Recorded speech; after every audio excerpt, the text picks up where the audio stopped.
the time has come.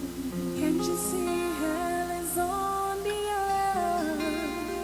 Can't you see the wars continually describes the hearts of men? Can't you see the nations are shaking? So many already fall, but we've received a kingdom. Any day now, any day now, any day now, we'll be going home. Any day now, any day now, any day now, we'll be gone forever. Yeah. Pale horse rider is riding, unto him power is given, as hell follows death, with destruction on their trail. While the earth is groaning, with birth pains to be delivered, awaiting for redemption, and the manifested sons of God. But the mighty angel came down with his feet on sea and land, and an open book in his hand.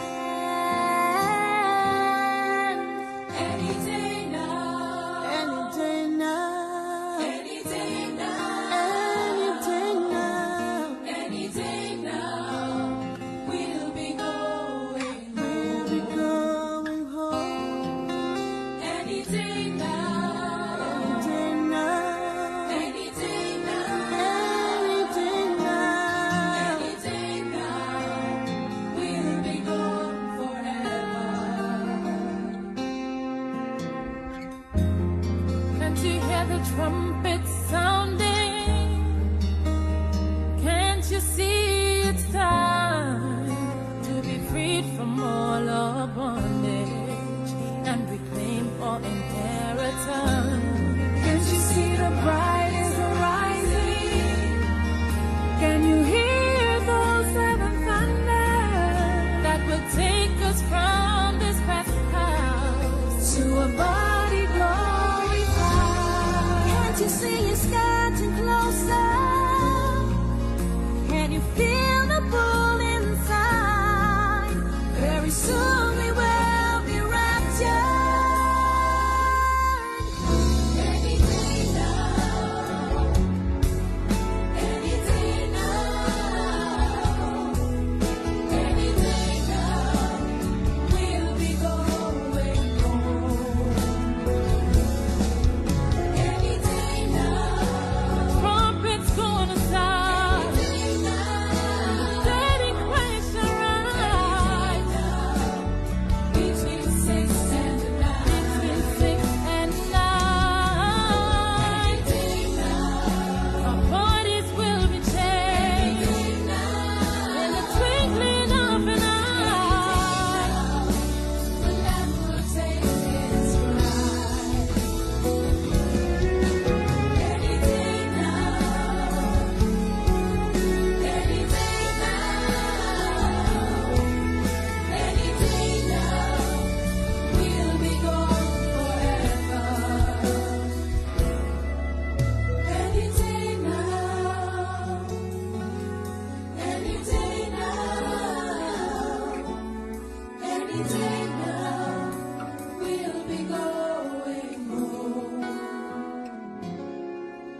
Any day now, any day now, any day now, we'll be gone forever.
Puri ng ating Panginoon. Isang mapagpalang gabi muli ang aking pong pagbati sa bawat isa. At sa gabing ito, nawa ang bawat isa ay nasa mabuting kalagayan. At tayo pong lahat ay muling nagagalak sa gabing ito sa opportunity once again para makapag-broadcast tayo ng salita ng ating Panginoon sa ilang sandali. At sana po ay tayo po ay magsama-sama sa ilang sandali ng ating pong pag-aaral muli ng salita ng ating Panginoon. So, ako po ay muli, minsan pa bumabati sa inyong lahat. At sana sa gabing ito tayo pong lahat ay manatili at tayo po ay sumubaybay po sa ating pong munting gawain po ngayong gabi. So, puri ng ating Panginoon. At bago po tayo magpatuloy ay nais ko muling encourage kayo na kayo po ay mag-send ang inyong mga prayer requests. If you have prayer requests, pwede po nating ipanalangin yon after po ng ating pong Bible study. At naman po mga pangangailangan meron tayo ay tayo po ay maging malaya na magpahayag ng ating pong mga prayer requests ngayong gabi upang ating pong may panalangin po yan mamaya pagkatapos po ng ating pong munting pag-aaral ng salita ng ating Panginoon. So, salamat muli sa Panginoon sa gabing ito at tayo pong lahat ay bago po mag-start ay muli tayo muna manalangin sa ating Panginoon.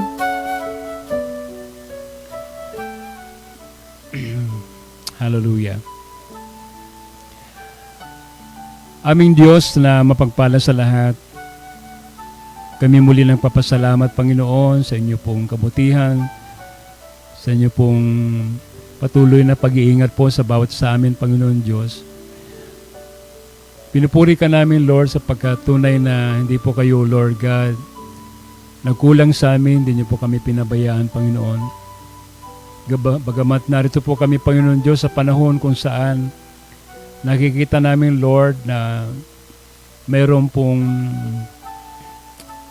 takot at pangamba na, Lord, patuloy na lumulukob sa sanlibutan ngayon dahil po sa nangyayari, Lord God, na kaguluhan sa Middle East at dahil po doon, Panginoon Diyos, pinagdudulot, Panginoon, ay isang, Lord, economic crisis sa buong sanlibutan. Yet, Lord God, we believe na even though may maganitong mga sitwasyon sa panahon po namin, na you are still in control of everything. At alam mo, Lord God, ang pangangailangan ng iyong mga anak. Di niyo po sila pababayaan, Panginoon Diyos, God, sa mga panahon ng katulad ng ganito. In this hour of temptation, Lord, I believe na nariyan po kayo, Panginoon Diyos, to provide our needs, Lord. Alam namin, Panginoon, na hindi po sakop ng presenting crisis, Lord, ang inyong kapangyarihan, Panginoon. You are still our Jehovah Jireh, our provider, even during this time of economic crisis, Lord. Kaya, Panginoon Diyos, sa gabing ito, hayaan mo, Panginoon, na patuloy kaming mapanatag, Panginoon Diyos, at patuloy kaming magtiwala sa iyo sa lahat ng inyong mga pangako, Lord, sa aming mga buhay. We believe, Lord, that you are our present help, Lord, in times of trouble. We just commit your word sa gabing ito, Panginoon Diyos. Kayo po magpala nito pa yung Lord. Ito pong aming dalangin sa pangalan namin, Panginoon Kristo. Amen and amen. Puri ng ating Panginoon.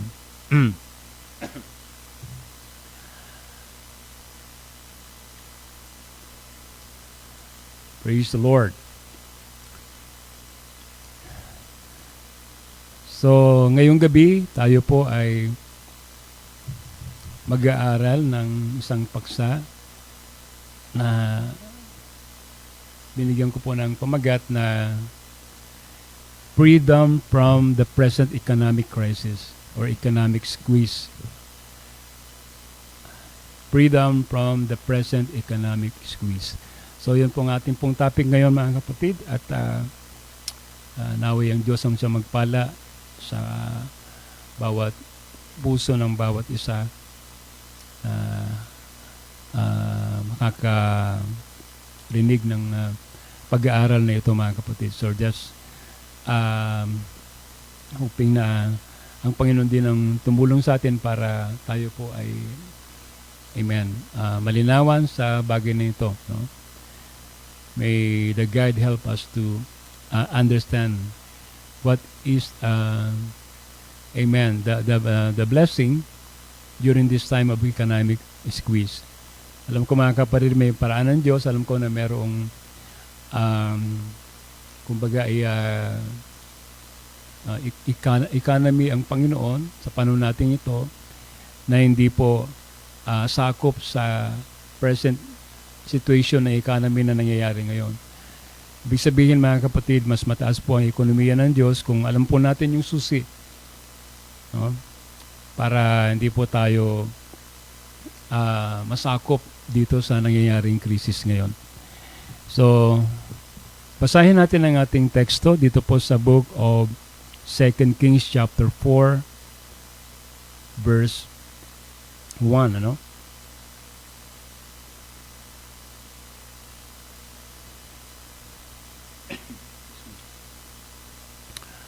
Okay, the Bible says, "Now there cried a certain woman of the wives of the sons of the prophets unto Elisha, saying, Thy servant, my husband, is dead. And thou knewest that thy servant did fear the Lord, and the creditor is come to take unto him my 2 sons to be bondsmen." So sinasabi po rito, sumisigaw po ang isang babae sa propeta ng Diyos na si Elisha. At ang babae na ito ay sinasabi rito na isang tagasunod ng propeta sa panahon yun, at ang kanyang asawa ay wala na, so she was a widow, at meron po siyang sinasabi ritong dalawang anak, kung saan siya po ay natatakot sapagkat siya po ay nakautang at naroon na po yung sumisingil sa kanya ng utang at gustong kunin yung 2 anak niya para pangbayad. Tuloy natin.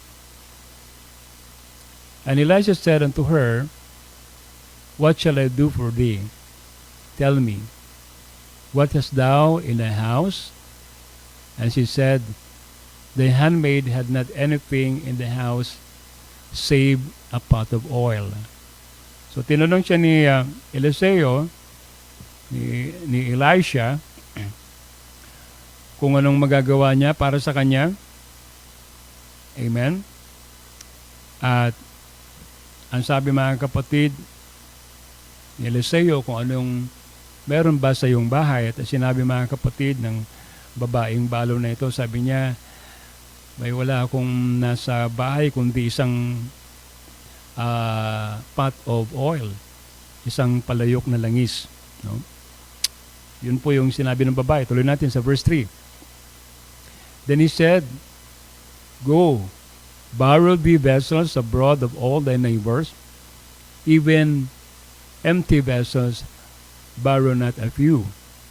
So ang inutusan siya ngayon ng lingkod ng Panginoon, sabi niya, kung magkagayoy, sabi niya, ikaw ay yumaon at ikaw ay manghiram ng mga sisidlan sa labas ng iyong mga kapitbahay. So sa makatuwid, sabi niya, sa makatuwid bagay ng mga walang lamang sisidlan. Okay? Huwag kang manghiram ng kaunti. Praise the Lord. Hindi kayo mabuti. Verse 4.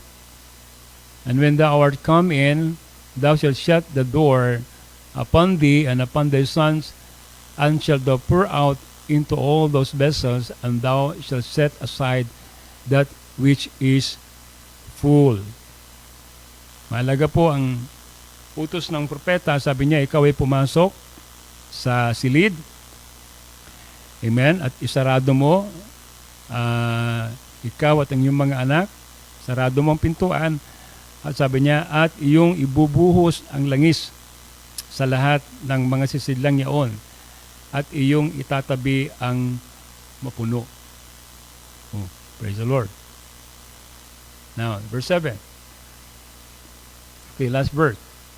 Then she came and told the man of God, and he said, go, sell the oil, and pay thy debt, and leave thou and the children of the rest. Praise God. Hallelujah. So, hindi na po nailagay yung part ng verse 5 sa verse 6. Okay?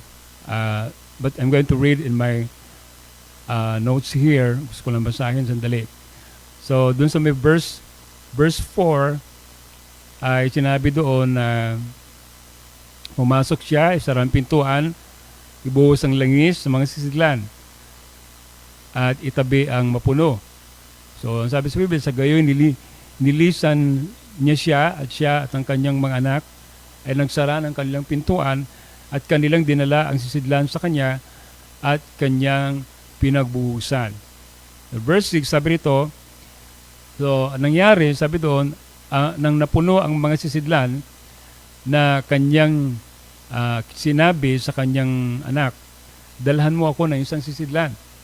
At sinabi niya sa kanya, wala pang sisidlan at ang langis ay tumigil. So, ang dami pong sisidlan ang dinala na kung saan halos wala na silang madalang sisidlan at lahat po ng mga sisidlan na dinala nila ay na empty vessel ay napuno. At ito na po ang verse 7, sabi rito, okay, nang magkagayo, naparoon siya at kanyang sinaysay sa lalaki ng Diyos. At kanyang sinabi, ikaw ay yumaon. At sabi doon, ipagbili mo ang langis at bayaran mo ang iyong utang at mabubuhay ka at ang iyong mga anak sa nalabi. Amen. Pagpalain ng Diyos ang kanyang mga banal na salita, mga kapatid. Praise the Lord. So, amen. Napakagandang kwento. Akma sa ating panahon ngayon na kinalalagyan kung saan merong tinatawag na economic crisis. Pero ang bride ng Panginoon ay meron pong tinatawag na help, tulong, present help, and freedom under the time of famine. Praise God. At ito po yung God's economy ng ating Panginoon. Okay. So, nakita natin sa panahon po natin ito, parang ito yung panahon parang kalintulad nito. Wala na po si Elijah, di ba? Wala na po si Elijah.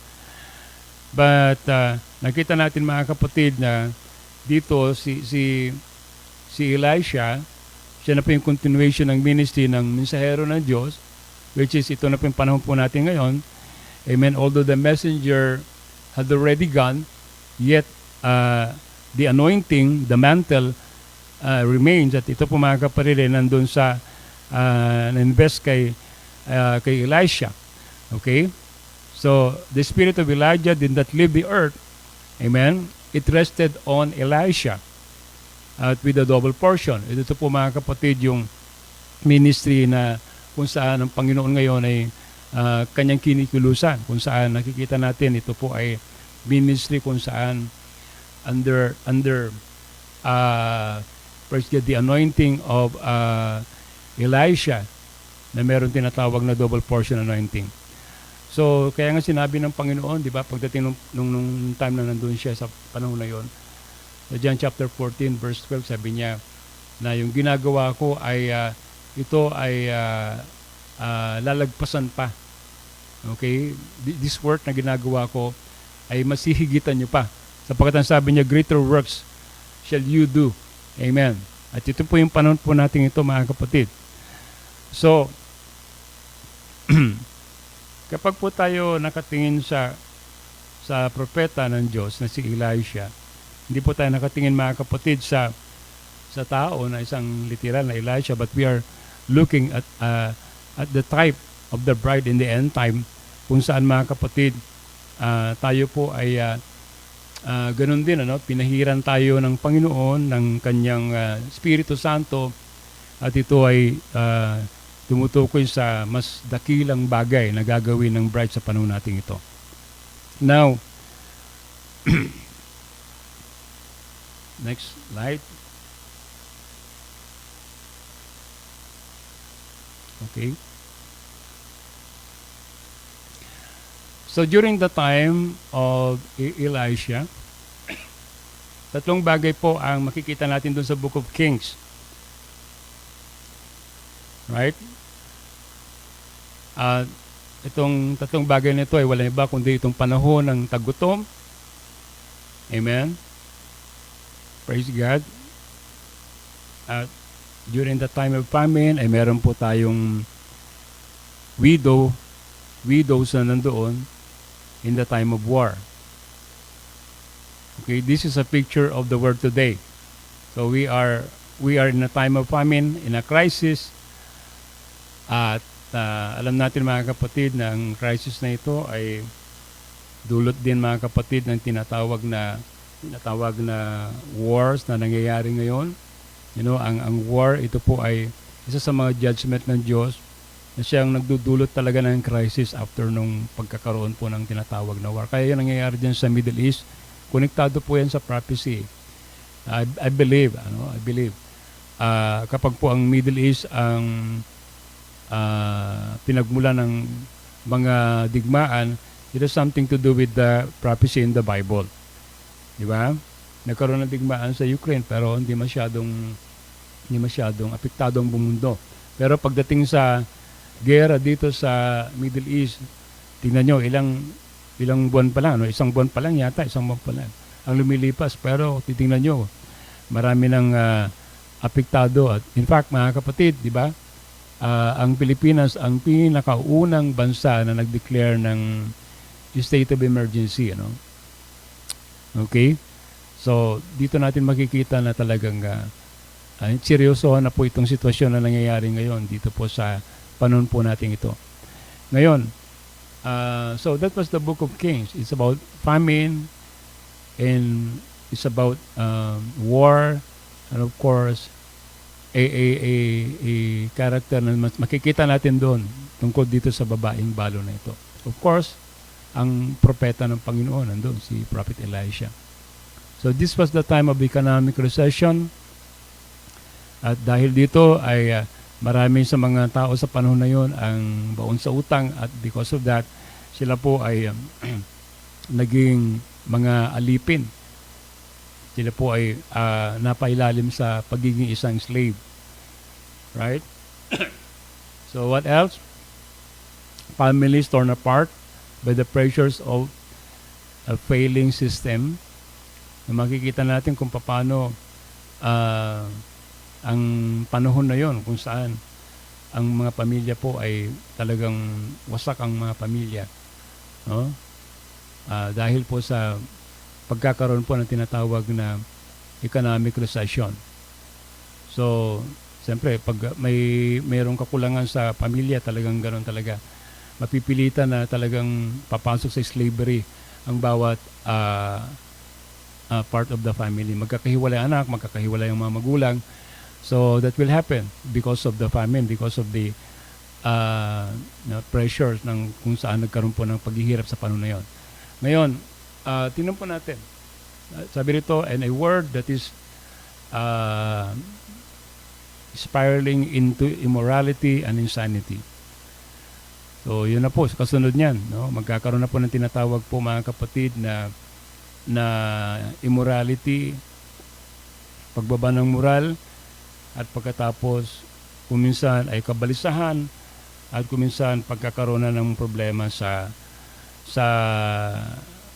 pagkatao ng isang tao. Depression, insanity, sabay-sabay na po yan. Okay, so naniniwala ako ganun na nangyayari ngayon. Mga tao ngayon parang pag nakikita mo sila parang ano na diba? This world is falling apart. It's getting worse and worse. So economic recession. Yan ang nangyayari ngayon. Pero merong supernatural economy ng Panginoon. Yan ang gusto ko emphasize ngayon. Ba? Yan ang gusto ko emphasize. So, ang Book of Kings, makikita natin dito, although ang cause ng kanilang tinatawag, mga kapatid, na parang famine during the time was when they rejected the word. Diba, during the time of Elijah, when that generation rejects the word of the hour, so ano nangyari? The heavens was shut. Amen? Amen? At hindi na umulan. At sunod-sunod na po, mga kapatid, yung mga salot at sumpa na naranasan nila. So, ganun din sa ating panahon. Since the time that they rejected the message of the prophet in this Laodicean age, yung makikita din natin kung paano nagumpisa na po yung plague, nagumpisa na yung mga salot na ito hanggang sa yan ay pabigat na ng pabigat. Ano? Yan ay lalong higit na magkakaroon ng matinding tribulation. Nandito na tayo sa panahon kung saan meron tayong umapasok na tayo sa beginning of sorrow, then pagkatapos mild tribulation, ito ay papunta na po, mga kapatid, sa tinatawag nating Great Tribulation. Sunod-sunod na po ito. Wala na po tayong inaasa na magiging maganda pa, na patutunguhan pa ng ating mundo na ito, mga kapatid. Right? So, what happened during the time of Elisha? So, like the scripture said, he asked a question, and instead of the gloomy atmosphere, okay, the atmosphere, makikita natin na talagang, makikita nyo, yung creditor nandyan na, yung taga-singil ay nandyan na para alipinin ang sambahayan ng babae na ito. Amen. During the time of economic recession, yet the prophet of God, he asked the woman and shifted the atmosphere. At ang sabi, mga kapatid, ng prophet ng Diyos, what hast thou in thy house? Anong meron dyan sa bahay mo? Anong meron dyan sa bahay mo? Amen. So, napakahalaga na dapat, hallelujah, magkaroon tayo ng clear response. Praise God. Kung tayo tinatanong, ano bang meron ka? Ano bang meron dyan sa bahay mo? Amen. Praise God. At ang sabi ng babae na ito, I have just a little oil in my vessel. But you see, praise God, ang little things, mahalaga din sa ating Panginoon. No? Kapag po yung mga little things na yan ay surrender natin sa Kanya, God will do something from that little things. So, katulad, mga kapatid dito, but in the hands of the bride, that little is the seed for the supernatural economy. Amen. Ang basihan ng sanlibutan ay yung kinakailangan magkaroon ka ng marami para ikaw ay matustusan mo yung mga obligasyon at mga pangangailangan mo. But you see, amen, kumbaga gusto nila yung mag-ipon, magkaroon sila ng magkaroon without doing the economy of God, kung saan ang sabi, mga kapatid, ng Bible, di ba? Amen. Kapag po tayo ay generous, kapag po tayo ay nagbibigay, amen, kahit malit lang yan, pag sinusunod po natin yung provided way ng Diyos para po tayo bless, ay pararamihin ng Panginoon. Kung ano yung meron sa atin, kahit malit na bagay lang yon, ay Kanya yung multiply.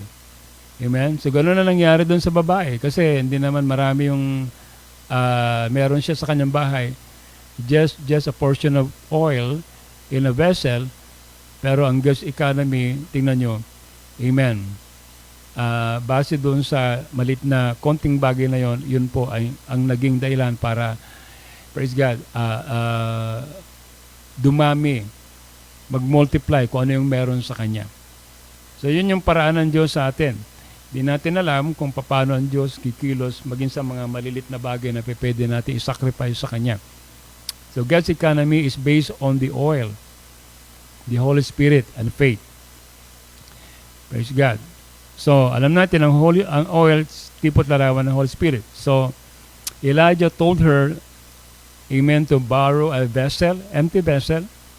At ang sabi niya, sige, sabi niya, kung yan lang meron sa'yo, amen, humiram ka ng mga sisidlan.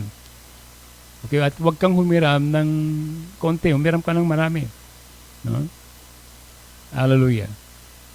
Diba? Sinasabi nito that na ang pagpapala ng Diyos ay sagana.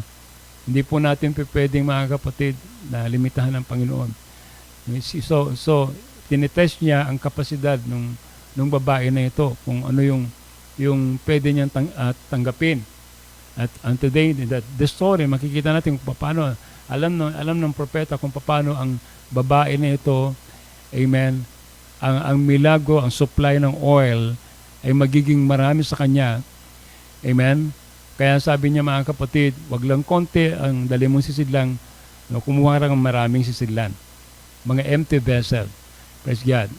At ang babae na ito ay hindi nagtanong, hindi naman nag-question. Sabi niya, saan tayo kukuha ng langis? Hindi naman siya nagduda. Amen. Hindi niya pinagdudahan yung kakayanan ng propeta. Bagkos, mga kapatid, sinunod niya ang sinabi ng propeta, nagdala siya ng maraming sisidlan. No, kumuha sa kanya mga kabit-bahay ng mga sisidlan na walang laman. At ang sabi sa Biblia, amen, doon na nag-operate ang Panginoon. Amen. At lahat ng mga sisidlan na yon ay binigyan ng Diyos nilagyan ng Diyos ng oil. You see? So, ang kasunod na talata, nakita natin kung paano mag-work yung oil, mag-work, mga kapatid, yung paraan ng Diyos para yung pananampalataya natin ipagpalain ng Diyos. Kapag po, mga kapatid, kumilos ng Panginoon, amen, at magkakaroon na po ng tinatawag na supernatural intervention ng Lord, at makita natin yung abundance na blessing.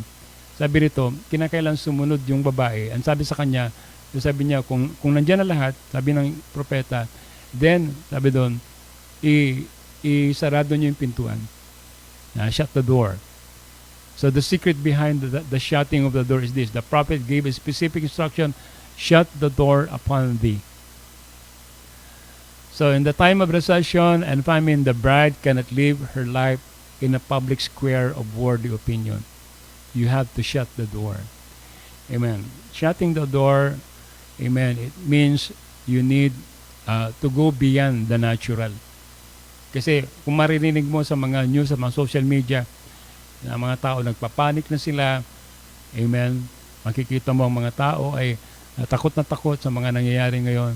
So kapag po, yun ang naging basihan mo, so magiging ganun na rin ang atmosphere sa buhay natin.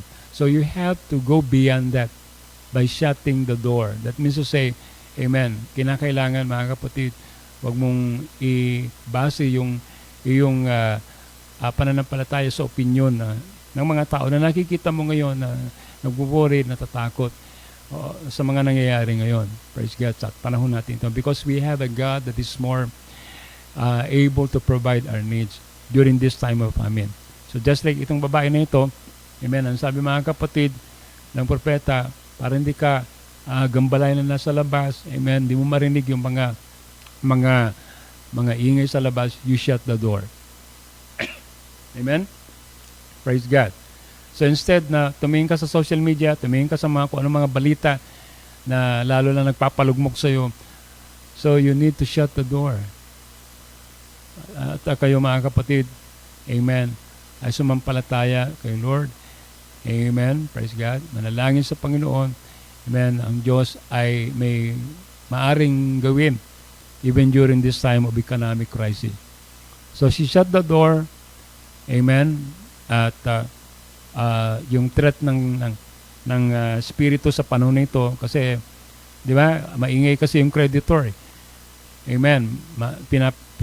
Hinahabol niya yung babae. Amen. Praise God. Ginugulo niya yung babae.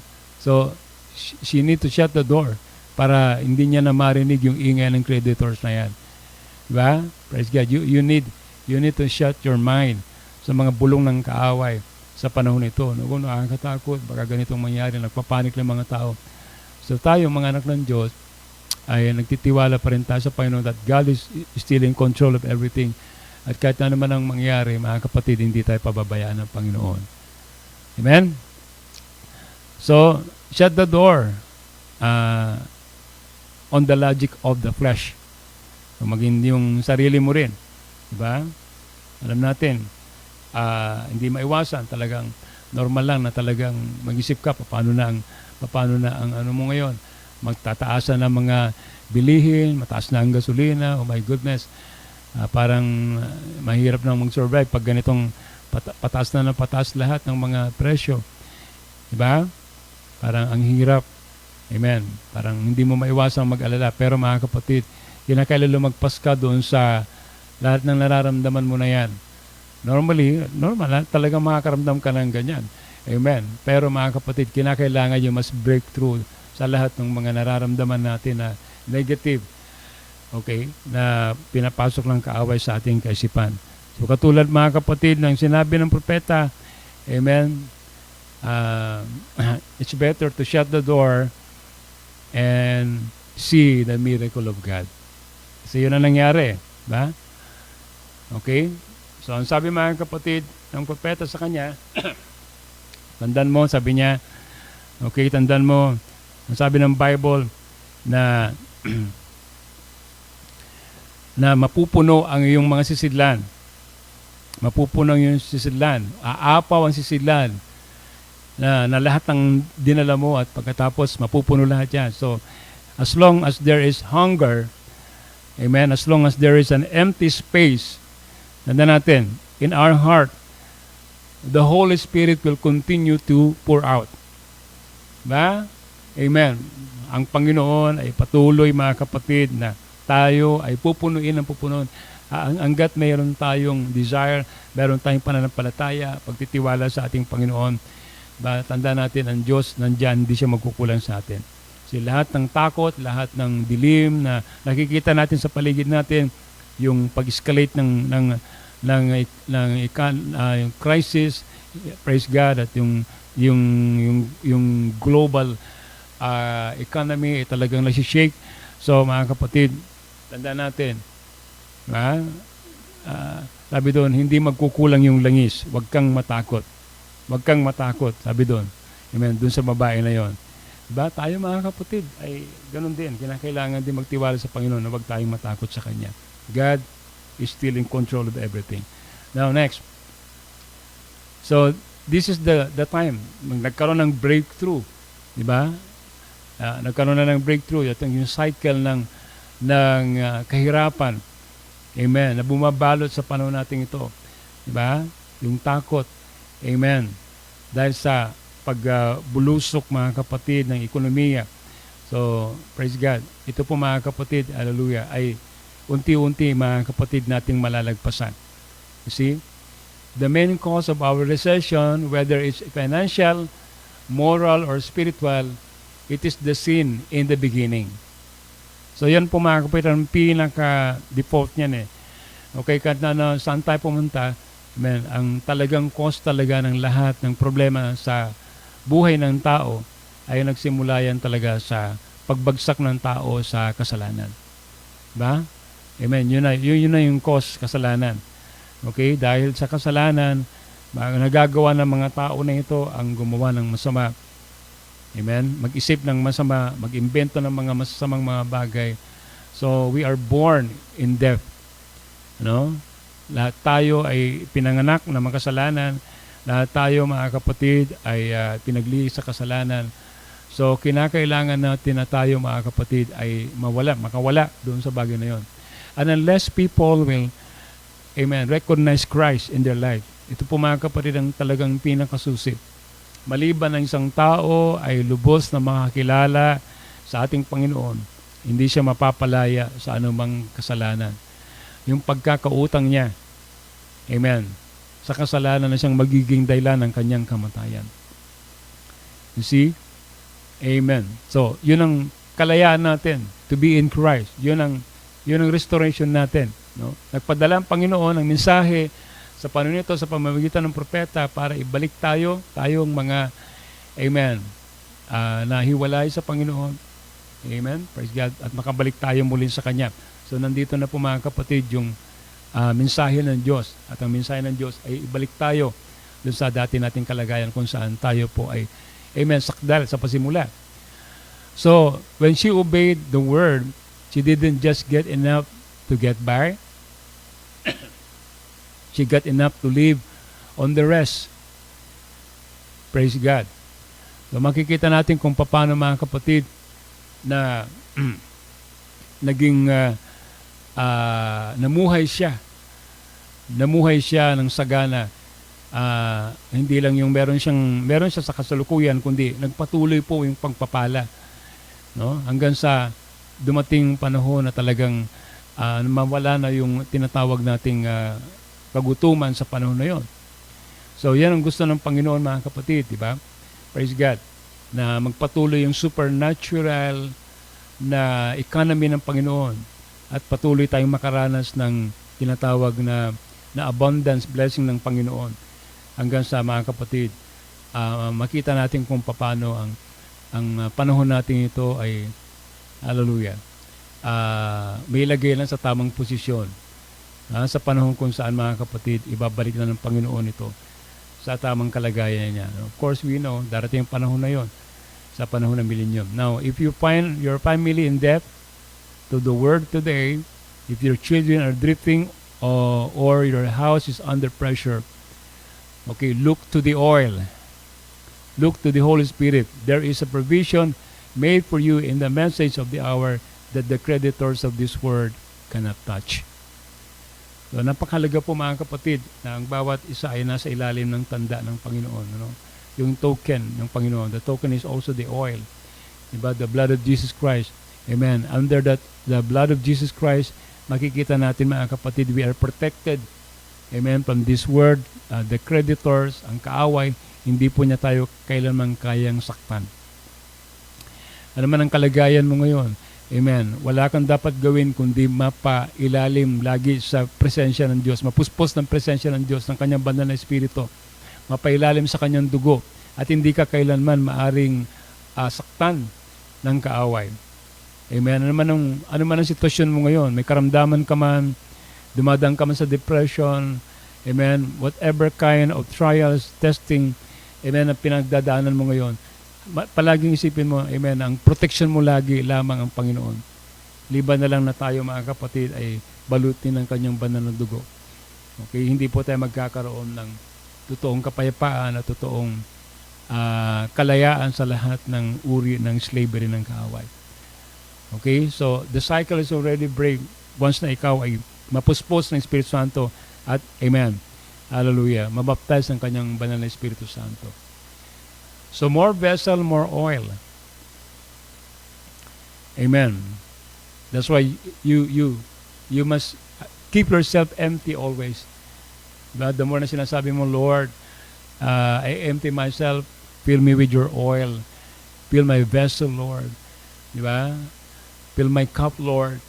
So, ang Panginoon, patuloy siya, magpo-pour out siya ng kanyang blessing.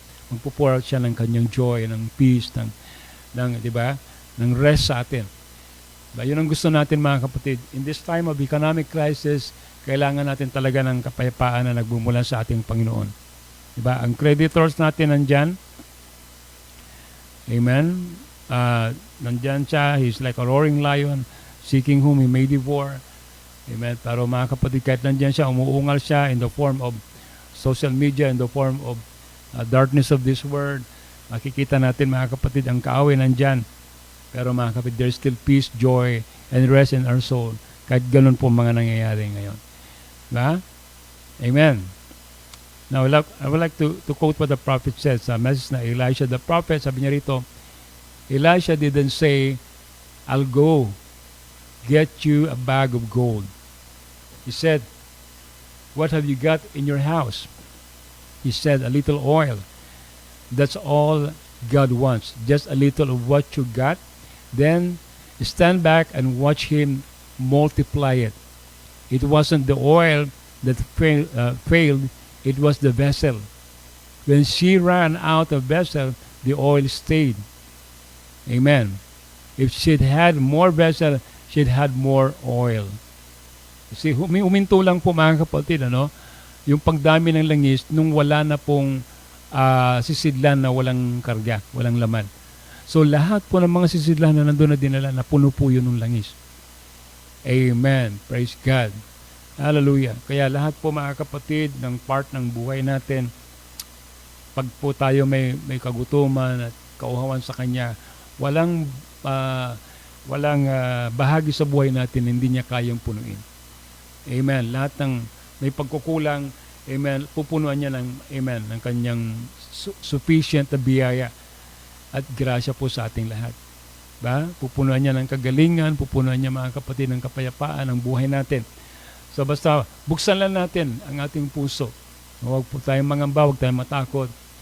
Just open your heart. Amen. Praise God. Open the vessel.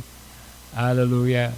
And let the oil be poured out in you. Praise God. At hayaan mo yung oil na yan ay magumapaw sa buhay mo. Kaya nga mga kapatid, praise God. Sa panahon natin ito, hindi po tayo mga kapatid mag-rejoice pa rin. Kahit meron ganitong klaseng mga nakikita nating bagabag sa puso ng mga tao. Meron pa rin tayong kapayapaan sa ating puso during this time of trouble. Okay, so sabi ni Brother Branham, sabi niya, hindi siya, si Elisha, hindi siya pumunta doon at dala-dala niya ang isang sakong ginto o amen, maraming pera. Amen. Wala siyang ginawa kundi tanungin lang yung babae kung anong meron siya. At simula doon na nagsimula ang kanyang pagpapala, doon na nagsimula na dumami lahat yung mga langis na meron doon sa kanyang mga tapayan. Amen. Praise God. So, I believe yun po yung susi na kinakailangan natin mga kapatid maunawaan. During this time of economic squeeze, God has a supernatural way to bless us. Amen. Ito yung gusto ko establish sa ating lahat mga kapatid kasi alam ko na aware po tayo lahat sa mga nangyayari ngayon. Pero meron pa rin tayong pangako na kinakailangang panghawakan na sinasabi ng Panginoon sa ating panahon ngayon. At in this story, makikita natin kung paano ang Diyos ay buhay. Dahil nga lang, kinakailangan gawin natin yung nararapat na paraan para tayo ay makaranas ng supernatural economy ng ating Panginoon. So gusto ko lang balikan mga kapatid yung kwento. No? Hindi tayo magkakaroon ng isang supernatural economy unless you don't meet the man of God. You don't meet the message of the hour, kung saan dala-dala ng propeta ng Diyos. Kasi siya mga kapatid ang nagsabi. Okay? Unless na may marinig tayo mula sa mensahero ng Diyos. Amen. Na may hawak ng susi kung paano tayo makakalagpas dito sa economic crisis na ito. Amen. Hallelujah. Hindi mangyayari yon. Hindi mag-work. So first of all, you need to have a personal contact dun sa prophet of God in your day. Amen. During that time, Elisha was the prophet of God. Amen. So, binigyan siya ng double portion. So, amen. Siyang nagbigay ng instruction kung paano magkaroon ng supernatural economy dun sa babae na yun. So, ganun din sa panahon natin ito. Unless na ma-meet mo yung mensahero sa iyong panahon, hindi ka magkakaroon ng ganitong klaseng karanasan sa Panginoon. Ba? So, sabi rito, during the time of economic squeeze, God is showing how, sabi ng prophet, I will keep you in the hour of temptation, in the hour of economic squeeze, in the time of great recession. You better have a channel where God talks to you. You better be linked up.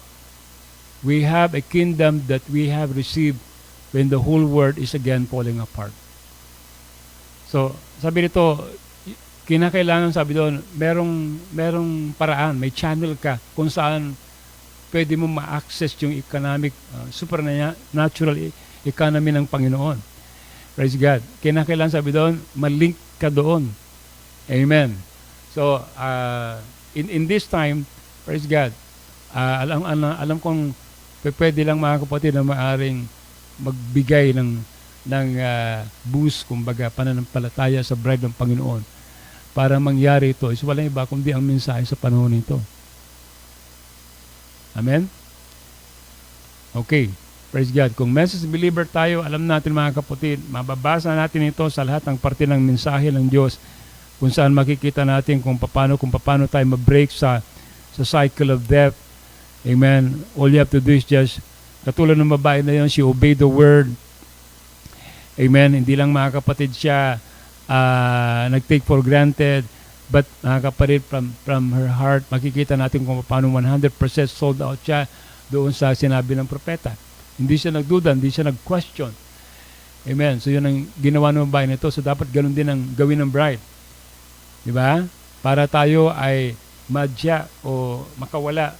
Amen. Hindi tayo maapektuhan dito sa hour of temptation na ito, sa panahon ng economic squeeze.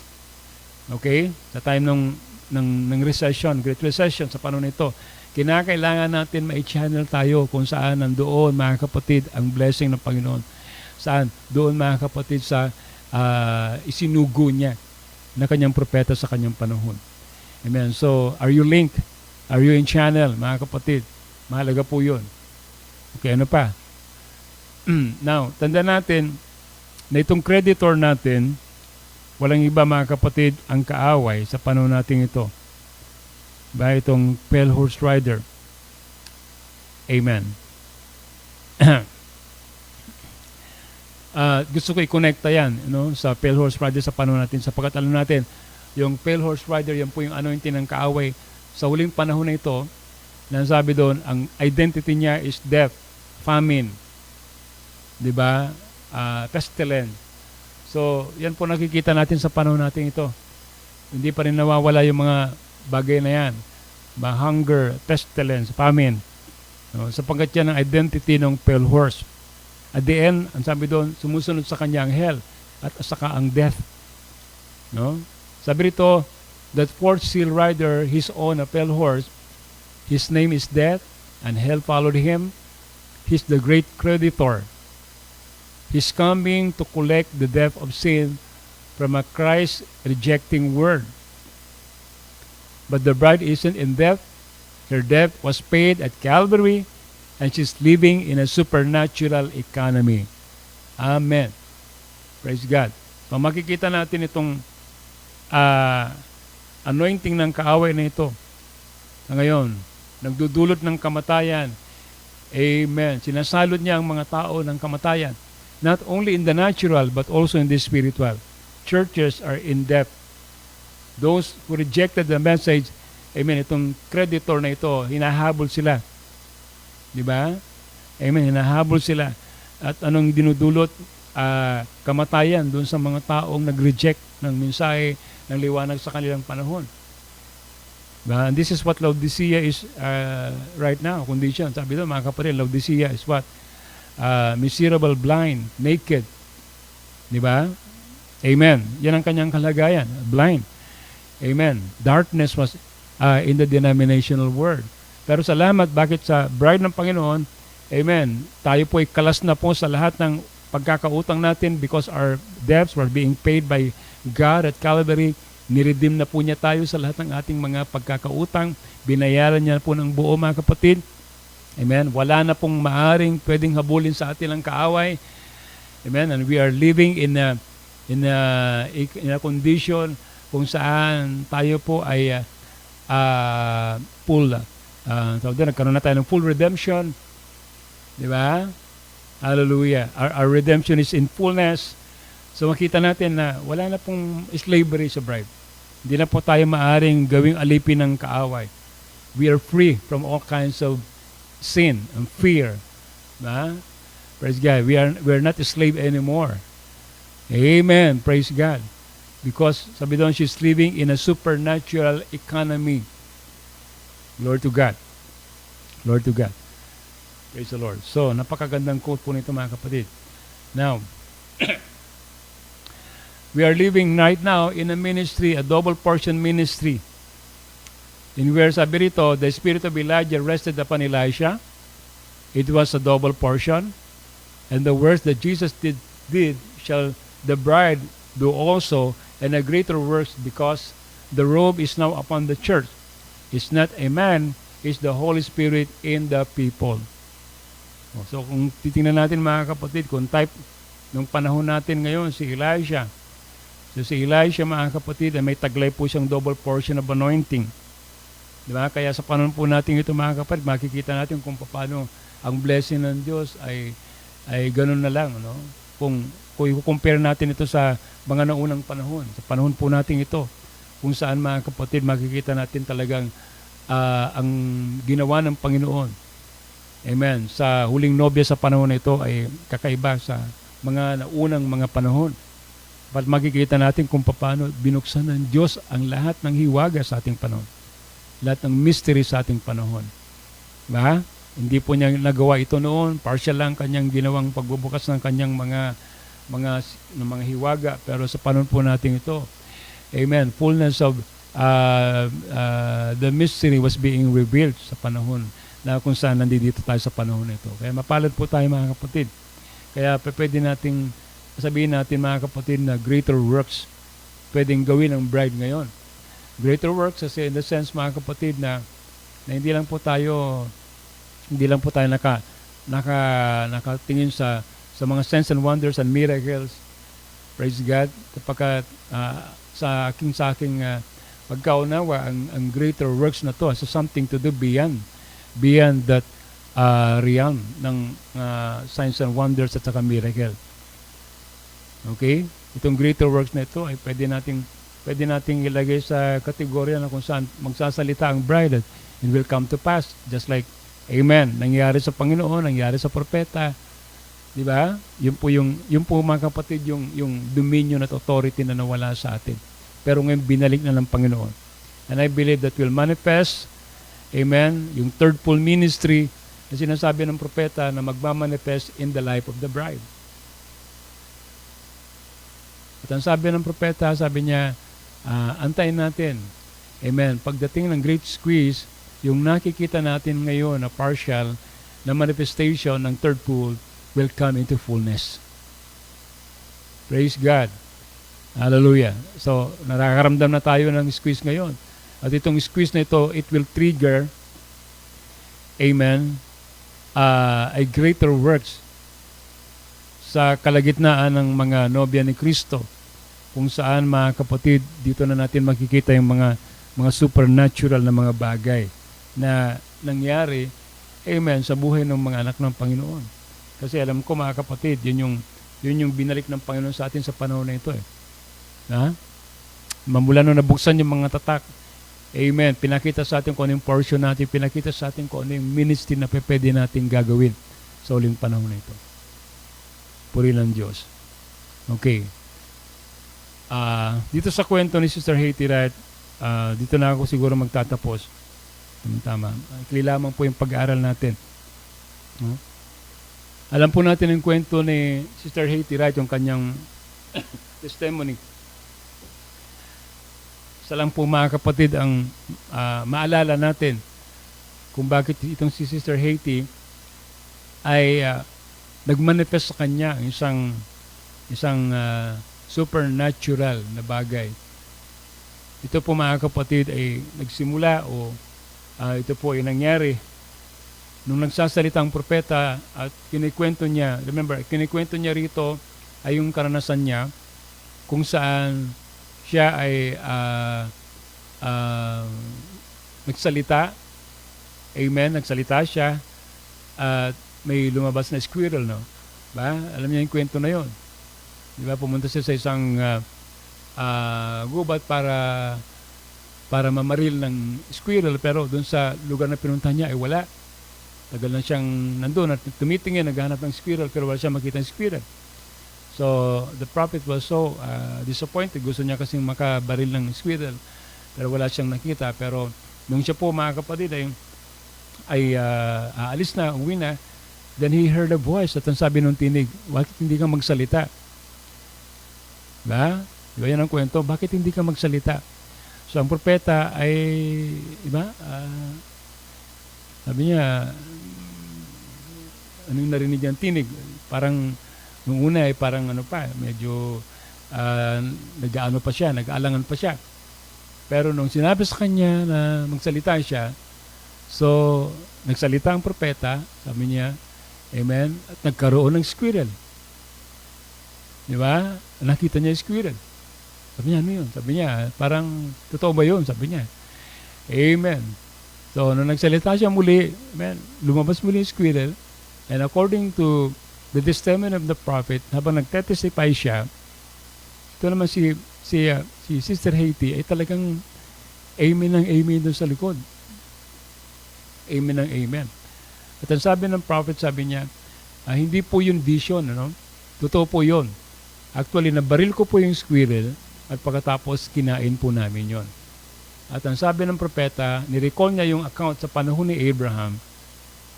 Kung saan alam natin, si Abraham, dinala niya si Isaac doon sa bundok. At pagkatapos, pagdating niya doon sa bundok, alam natin ang kwento, amen, na wala silang dalang alay. At talagang wala silang dalang alay kasi ang iaalay ni Abraham ay si Isaac. Okay? So dahil ang sabi ng Panginoon na ialay mo yung anak mo sa akin, sabi ng Panginoon sa kanya, yung bugtong mong anak, at itong si Abraham naman ay hindi po siya nagdalawang isip. Amen. Dinala niya si Isaac doon sa Mount Moriah at pagkatapos doon mga kapatid ay dinala niya ang lahat ng kailangan para sa pag-aalay. At pagkatapos noon, sabi ng anak ni Abraham, nung alam niya kasi ang sistema ng pag-aalay. Merong panggatong, merong altar, pagkatapos merong hayop na iaalay, may tupang iaalay. At ang sabi mga kapatid ni Isaac, sabi niya, Ama, sabi niya, nakalimutan natin yung alay. Nakalimutan natin yung ilalagay natin dyan sa altar. Pero ang sabi mga kapatid ni Abraham, sabi niya, anak, hindi natin nakalimutan kasi ikaw yung aking iaalay. Ikaw ang hinihingi ng Panginoon para ialay ko. So walang nagawa si Isaac habang siya tinatalian mga kapatid, ginagapos ni Abraham at nung siya inilagay niya na sa altar. At nung akman niya ng mga kapatid, itarak yung punyal doon sa dibdib nitong si Isaac na kanyang bugtong na anak, ay pinigilan siya ng Panginoon. Sabi niya, Abraham, wag mong saktan ang iyong anak. Ngayon alam ko na, napatunayan ko na ako ay iyong pinapahalagan at mahal mo ako kaysa sa iyong bugtong na anak. Amen.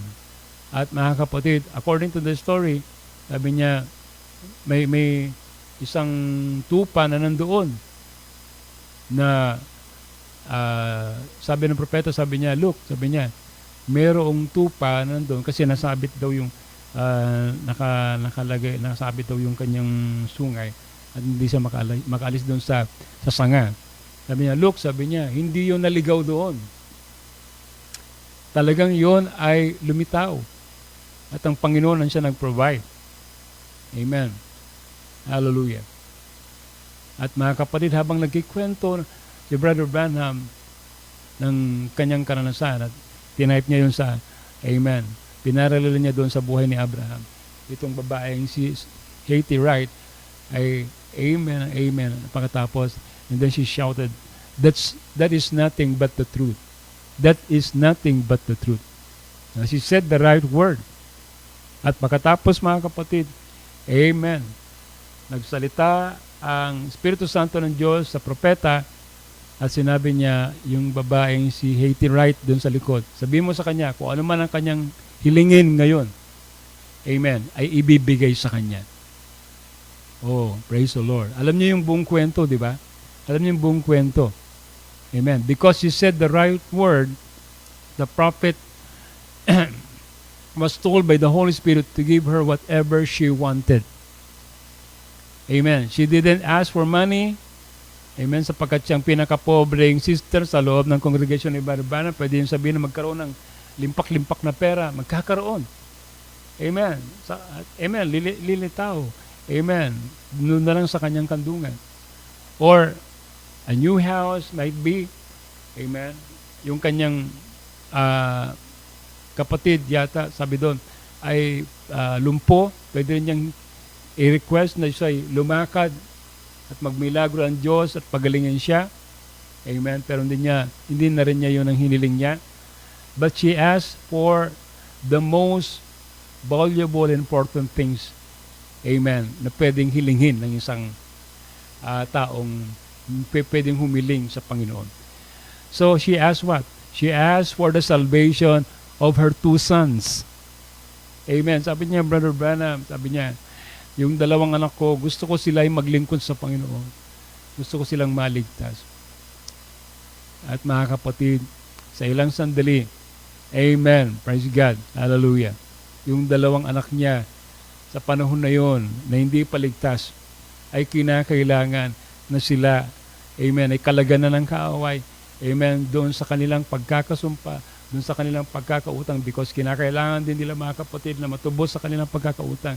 And that is the time na yung 2 anak ni Sister Haiti, amen, ilang sandali nung sinabi niya yun, amen, hallelujah, ay nakita na lang itong 2 anak niya na pumunta doon sa altar. At pagkatapos sa araw na yon, amen, ito nanggap nilang Panginoon at nagpabautismo sila sa pangalan ng ating Panginoon Kristo. Amen. Katulad po ng widow woman na yon, amen, yung kanyang 2 anak na sana mga kapatid ay kukunin na ng creditor. Hallelujah. Kukunin na sana sila para sila yung magsasacrifice at magiging pangbayad sa utang.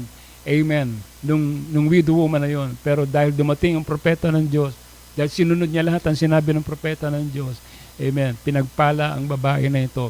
Amen. Wala siyang sinabi. Amen. Di siya mga kapatid nagduda, kundi mga kapatid sinabi niya, kung ano sinasabi mo, yun ang katotohanan. Katulad ni Sister Haiti, wala siyang sinabi kundi, that is nothing but the truth. That is nothing but the truth. And she said the right word. Amen. And in that moment that she said the right word, praise God, hallelujah, and she recognized the voice of God in the messenger, she was blessed by God. Hindi po ito mga kapatid pagpapalang material lang, kundi ang pinakamahalagang pagpapala na natanggap niya sa kanyang buhay, ang kaligtasan ng 2 niyang anak. Purihin ang ating Panginoon. Praise be the name of Jesus. Hallelujah. Amen. So, this is what the Lord is instructing us. Amen. Ito yung paraan. Ito yung susi. Tingnan natin. Pansinin natin, Elisha didn't give her more oil. He gave her instruction. He taught her how to work with what she already had. The Holy Ghost is already in the bride. But many are living in poverty because they don't know how to work the gift. Amen. Hindi nila alam kung paano mag-work. Hindi nila alam paano mag-operate ang supernatural. Pero nasa sa inyo na yan. All you have to do mga kapatid is just mga kapatid, believe. Only believe. Binigyan kayo mga kapatid ng kapangyarihan na nandyan sa inyo. Nasa sa inyo na yung susi. Nasa sa inyo na mga kapatid yung kapangyarihan. You see, para mapalaya tayo sa lahat ng uri ng gapos ng kaaway. Lahat ng uri ng pagkakautang natin, mga kapatid. Amen. Sa kasalanan, sa anumang bagay sa buhay natin. Amen. Kung kayo gapos, mga kapatid, ng depression, gapos kayo ng takot, gapos kayo ng amen, kawalan ng pag-asa. Tandaan niyo mga kapatid, kapag nasa inyo na, binigyan na sa inyo, amen, hallelujah, yung salita, all you have to do is just believe what the Word of God is saying. Hindi ko alam. Ngayon, mga kapatid, amen, kung ang Diyos ay nag-work sa atin, amen, gusto ko, ang purpose ng salita ng Diyos, ma-establish ang salita ng Diyos sa panahon na ito, sa buhay natin. Na kahit may ganito tayo nakikita sa panahon natin, shut the door natin. Nasarado natin ang isip natin sa kung anong naririnig natin sa labas. Ang pakinggan lang natin, mga kapatid, salita ng Diyos. Pakinggan lang natin, mga kapatid, ang supernatural na kapangyarihan ng kanyang salita. Ba? Hallelujah. So, the oil is given to us para tayo palayain sa lahat ng uri ng gapos ng pagkakaalipin. At gusto kong sabihin sa inyo, mga kapatid, amen, malaya na po tayo. Malaya na po ang mga anak ng Diyos. Lahat tayo, mga kapatid, praise God, na tinawag ng Diyos sa panahon na ito sa pamamagitan ng kanyang mensahero, ng kanyang propeta. Amen. Hindi dapat tayo mamumuhay sa anumang uri ng pagkaalipin. Tayo po ay kinakailangang mamuhay, na maging malaya. No? Malaya tayo. Amen. Sa lahat ng uri ng gapos ng kaaway. Thank God. Hallelujah. Hindi man tayo maring mayaman sa pera. Amen. Hindi man tayo popular. No? Pero tanda natin, ang mga nobya ni Kristo, tayong mga anak ng Diyos, binayaran tayo ng kanyang banal na dugo. Napakayaman po natin. No? Dahil ang biyaya ng Diyos ay tinanggap po natin. Napakahalaga po natin sa kanyang harapan dahil ang buhay niya mismo ang kanyang binigay para sa atin. So yun lang mga kapatid, makikita mo kung ano yung value mo, kung sino ka sa harapan ng Diyos. Di ba? Amen. Mawala na ang lahat. Amen. Everything is falling apart. Hanggat nandiyan si Kristo sa puso mo, meron ka pa rin kapanatagan at meron ka pa rin kapayapaan sa buhay mo. Purihin ng ating Panginoon.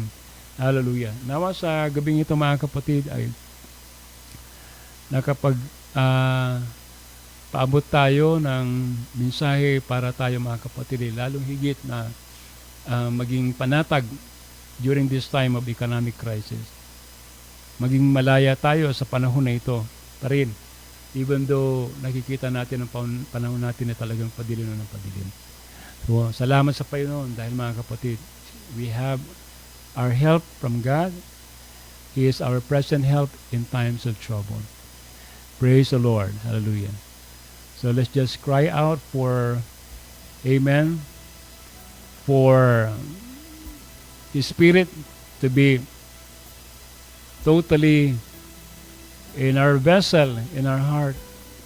Hallelujah. Yun ang pinakamahalaga sa lahat mga kapatid.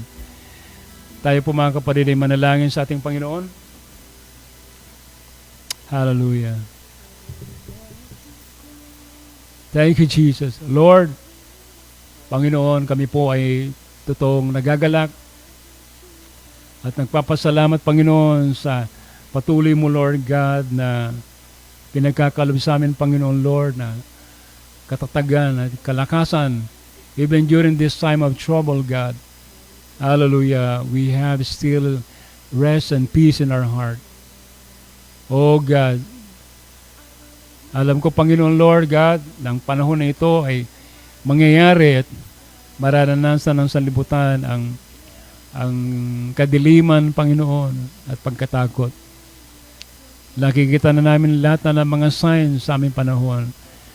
Yet, Lord, I believe na kami, tinawag mo sa panahon na ito, at kami, Lord, ang magpapahayag that even during this time of the hour of temptation, Lord, is still God, Lord. We have still God. Hallelujah.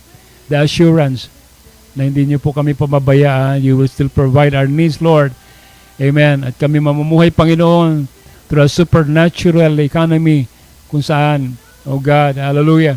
Ito po, Panginoon Diyos, ay makikita namin sa iyong mga pangako sa buhay namin, Panginoon.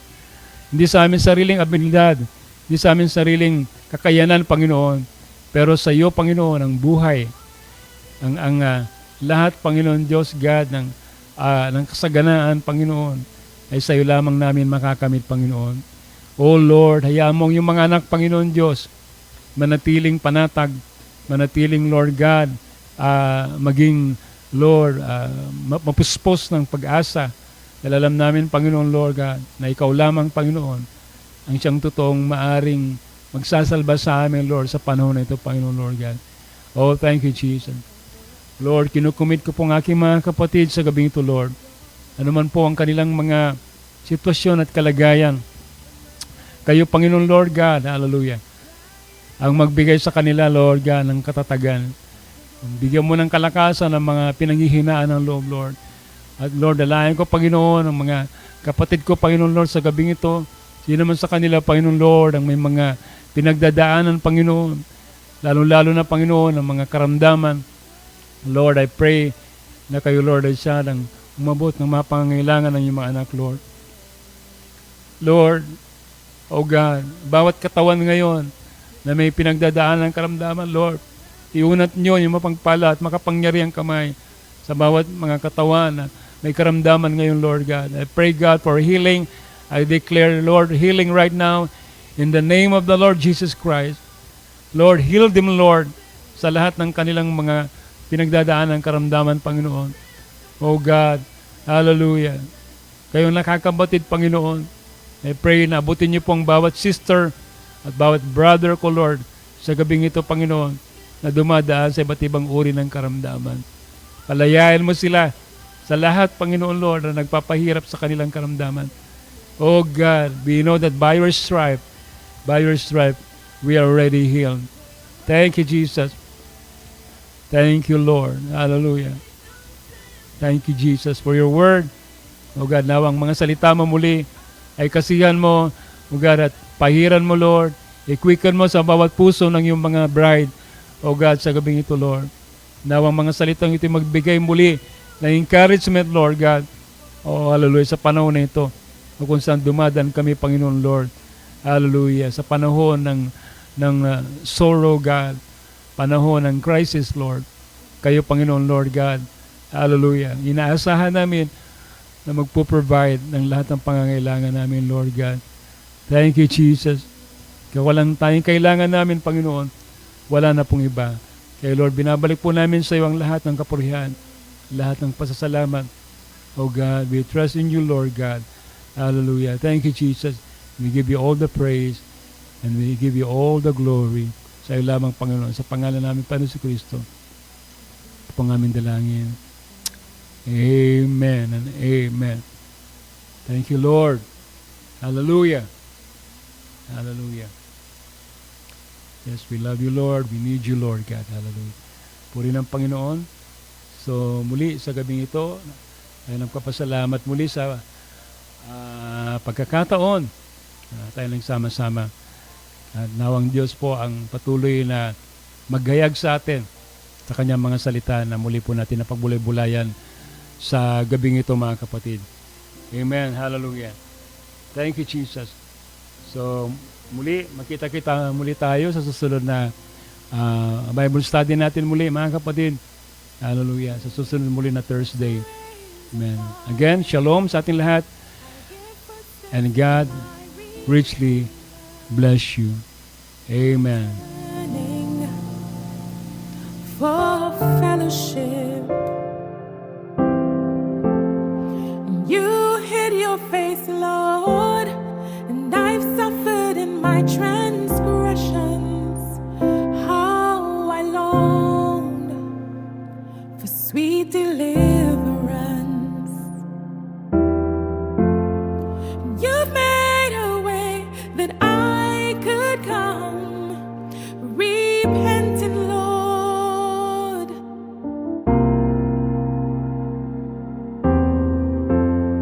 And you have forgiven and given me a heart that I could love you, Lord, truly love you, Lord. I just want to tell you I love you, Lord. You already know. I just want to tell you that I love you, Lord. You know the desires of my heart. I want to tell you that I love you, Lord. You can tell the secrets of the heart.